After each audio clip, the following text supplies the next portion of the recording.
परतौ देवा घरवा गे।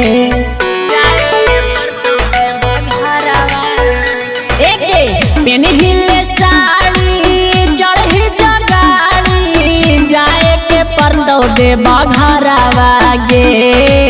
भोला बाबा परे जलवा चढ़ाई त सुघरा मिलतौ दुल्हवा गे। भोला बाबा परे जलवा चढ़ाई त निमन मिलतौ दुल्हवा गे।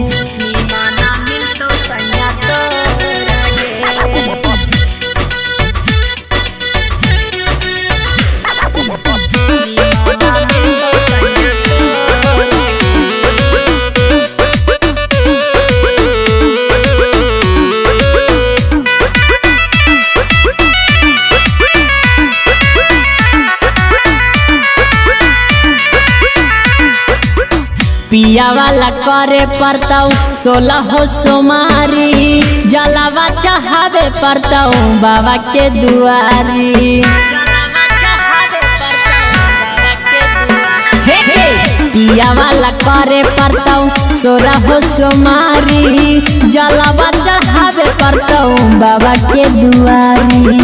सुइया पहाड़ी के करम चढ़ाई दर्द होतौ बिजोड़ा गे। भोला बाबा परे जलवा चढ़ाई त दुल्हा मिलतौ गोरा गे। भोला बाबा परे जलवा चढ़ाई त दुल्हा मिलतौ गोरा गे।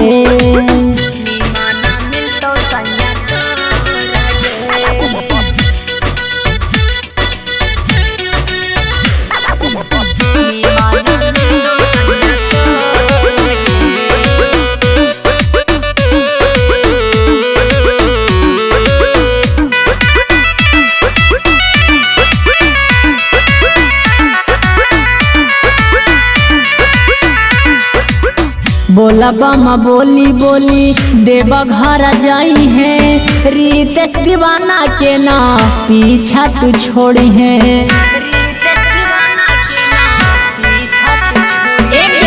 बोला बमा बोली बोली देवा घर जाई है। रितेश दीवाना के ना पीछा तू छोड़ी है। राकेश दयाल दीवा करके जैसन मिल जाइतौ तोरा बारा गे।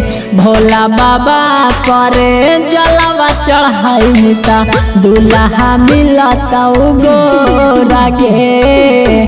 भोला बाबा परे जलवा चढ़ाई त निमन मिलतौ सैया तोरा गे।